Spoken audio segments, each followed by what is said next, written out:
there's something that you want. More efficiency, more success, whatever it is, it all starts with habits. In James Clear's book, Atomic Habits, he lays out ways to be just a little bit better every single day. I'm gonna share with you the 20 lessons from Atomic Habits that have most impacted my life. Number one is the power of tiny gains. Just getting 1% better every day at the end of the year will make you 37 times better. I love this because small incremental adjustments are really the way to build long-standing habits. The tiny gain is a simple secret to get you on the path. Number two is the importance of identity. I love this one because when you choose to be the kind of person that's aligned in a direction and it symbolizes who you are, not just what you want to do, you're more in tune with actually making it occur. I'm the kind of person who tells the truth.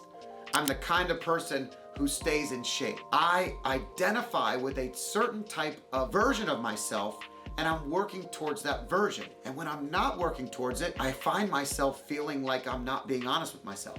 It almost tricks you into knowing that you can be a better version if you just apply the identity portion to who you are, not just what you want. Number three is the habit loop.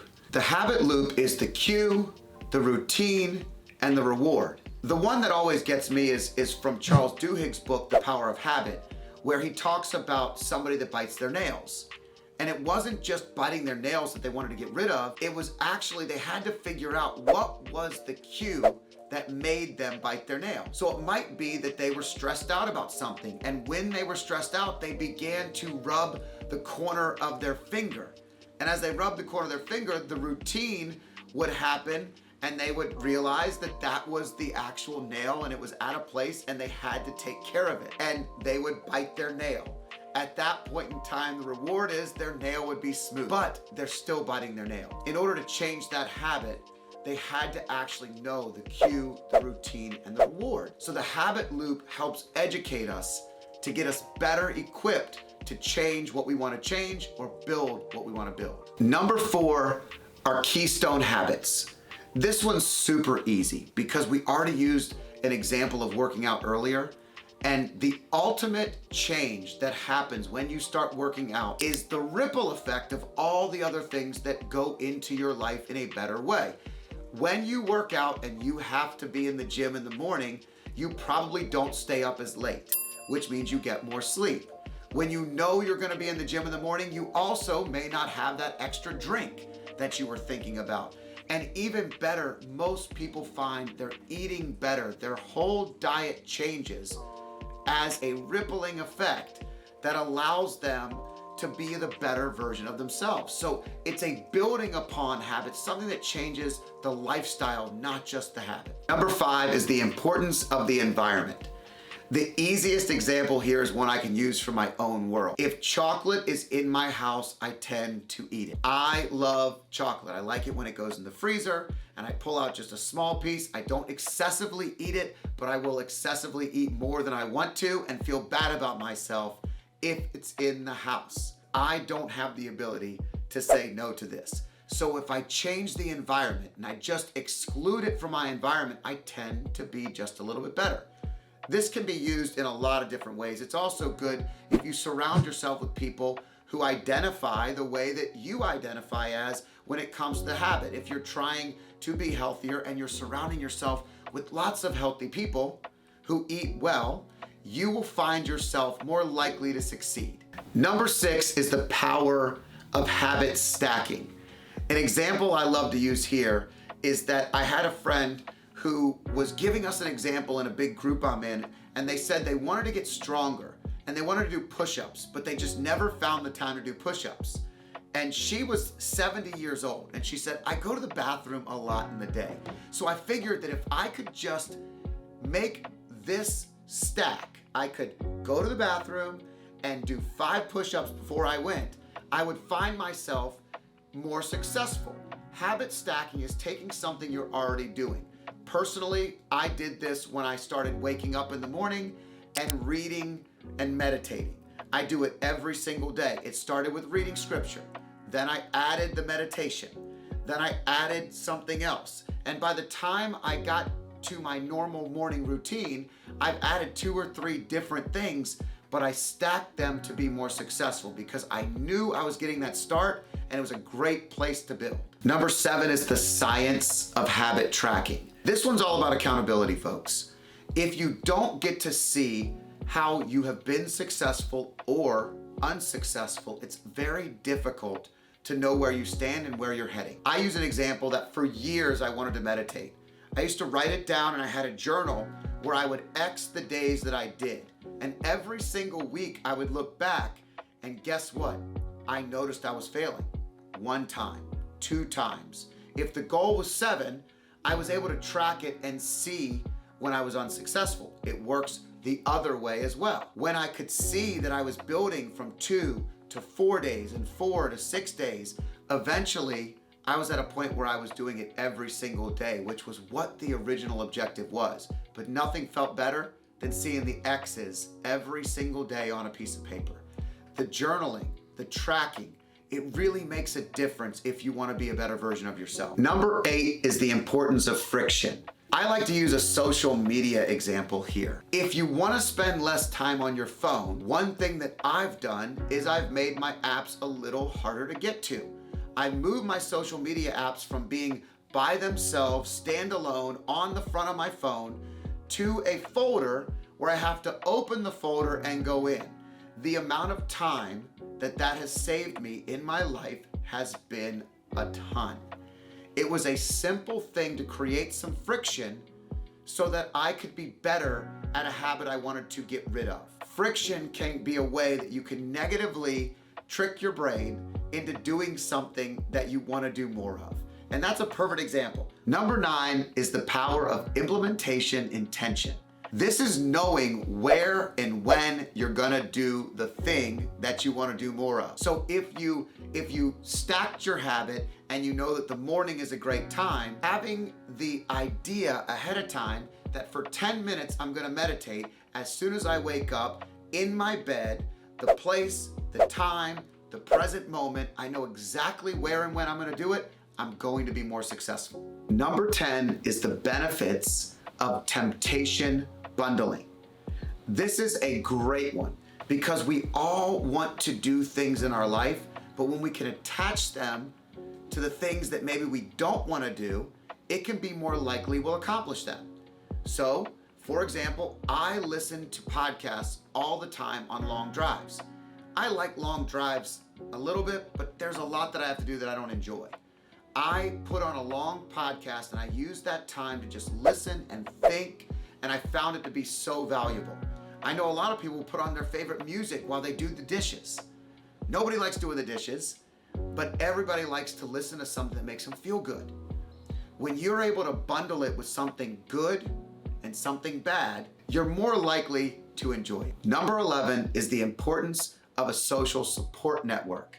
This is crucial.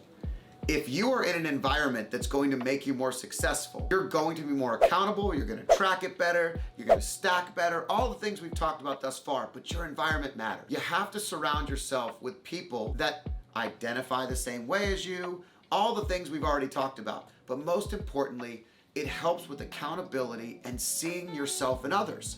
There's a great value to just being around people that want to do better. It's like going to the gym in the morning and being in that gym with a bunch of people that are working super hard. You feel good just being around people that all want to be better every day. Number 12 is the power of accountability. Not only do you want to be surrounded by people that are doing things like you, but you want the kind of friends and the kind of people that will check you when you're not doing it. So if I call certain friends of mine and I make excuses, I know the ones that I need to have around me in that environment that will hold me accountable. Accountability is crucial if you want to build great habits. Number 13 is the importance of reflection. Anytime you have the chance to look back at what's working and what's not working, it's extremely valuable to the success of what you're trying to build upon. I found out very early in my life that I did not like working out in the evening. I am the kind of person that starts the day off sprinting, and by the end of the day, I was exhausted. So guess what I was doing on a regular basis? Skipping the workout. You know what I never skipped? I never skipped my soccer games, and those were always in the evening. I found that I loved playing soccer in the evening, but if I wanted to add the workout, I needed to add the workout in the morning and I could play in the evening because I had to be accountable to someone, I was showing up, and I was only cheating myself when I didn't show up at the gym in the evening. You have to find what works for you and build upon that strategy. Number 14 is the power of reinforcement. This is rewarding the good deeds that you do. I remember when I started in business, I used to set a goal every week that I wanted to accomplish. And when I finally accomplished it, I would actually take off a couple hours early on a Friday and go home to do something I wanted to do. Whether it was going out to dinner early with my wife, whether it was hanging out with some friends, going golfing on a Friday afternoon. I could only do this if I succeeded at the goals I set forth for myself. I found that by doing this, I was much more likely to accomplish it, and when I was behind, I figured out a way to fix it. I figured out a way to actually set myself up for the success I wanted in the habit. Number 15 is one of my favorites. It's the importance of belief. You have to believe in yourself. You have to shift the mindset. The mindset has to move towards a positive daily self-talk. I can, not I can't. I will, not I want to. I will do, not I will try. These are words that if you find yourself saying, you're never going to accomplish your dreams, your goals, your habits, however small it is. It's important to make sure you believe in yourself. Number 16 is the power of habit gradualism. It's talking about doing something gradually. How many people say, I want to run a marathon, and yet they've never even run a 5K? You have to have some level of starting point. If you go out and you start walking the 5K, and then you start jogging it, and then you start running it, and you go from a 5 to an 8K, and you build yourself up to the half marathon, you're much more likely to be successful. We often do this. We say we want to be a runner. We identify as a runner. We build this in our brain as all the things we want to do. We even might believe in ourselves, but we sell ourselves short by setting our goal way too far in front. Number 17 is the importance of rest. Yes, even when you're working towards a goal you really, really want, if you're not taking a break, you can become fatigued. You can set yourself up for failure. You can get bored. I know that in the workout, one of the hardest things for me to do is the day where I'm not going to actually do the strength training. But what I've tried to do is I make it a restful workout. I go for a long walk. I go for a jog. I ride the Peloton. I do something where movement's still involved, but it's a rest day. It's not as hard as every other day. And I start to feel like I'm rewarding myself, going back to a couple previous numbers there, I'm rewarding myself for actually doing what I love to do and something I've set my mind to. Recovery is just as important as the work. Even if it's only one day, that recovery can be crucial. I use a sauna. I use a cold plunge. All of those things make my workouts better the next day, make my body more equipped to handle what I'm doing whenever I'm ready to do it. Number 18 is all about the importance of finding your why. Why is so important anytime there's a goal involved, because we find ourselves so many times in life kind of going towards a goal that maybe somebody else picked for us, or something we thought was important as a child, but we haven't reestablished that it's not so important anymore. Why are we doing it? Do we want to lose weight or get in better shape because we want to look better, or because we want to be around longer for our children? A strong why will help you succeed so much better. Me being healthier longer allows me to be a father to my boys and see more of their growth over time. It's a much bigger why than how I look in the mirror. Number 19 is all about visualization. Visualization is so empowering. There's so much research that says that even if you can't perform the act, if you spent time every single day thinking about yourself, going through the motions and succeeding at the act, you're more likely to pick it back up as soon as you can do it and not have lost ground. There are Olympic swimmers and athletes that have actually done this during injuries and found the success of winning gold in doing this exact thing. You have this in you, but you have to see yourself doing it. Number 20 is the importance of flexibility. I was listening to a podcast with Jocko one day, and if you don't know Jocko, you will, because he's been on every podcast. He's a Navy SEAL. He's an absolute machine. And he talked about the flexibility he provides himself in his workouts. This is a guy that gets up at 4 a.m. every day, and he's extremely habitual, and he's disciplined, and he's the person you look at and you say, that's not me. Well, here's what can be all of us. The flexibility of when he's going to do a speaking engagement, he says that sometimes he only has 5 to 10 minutes to get a workout in. But he doesn't not do the workout, he does the 5 to 10 minutes because it further enhances and enforces the habit. Just going through the motions, even when you don't have as much time, can reinforce it. Hey, today I had something happen in the morning, I'm gonna have to work out in the afternoon. We all know I don't prefer to work out in the afternoon, but today I'm gonna do it. Just being able to adjust the schedule a little bit, that flexibility helps you to be more successful in that goal, in that habit. So we've gone over 20 things that you can take right now from James Clear's Atomic Habits book and implement in your life to live just a little bit better every day. James makes it clear that 1% better is all you need to be doing. And if you're working towards growing, we're not dying. And at the end of the day, we all want to be growing towards a better version of ourselves.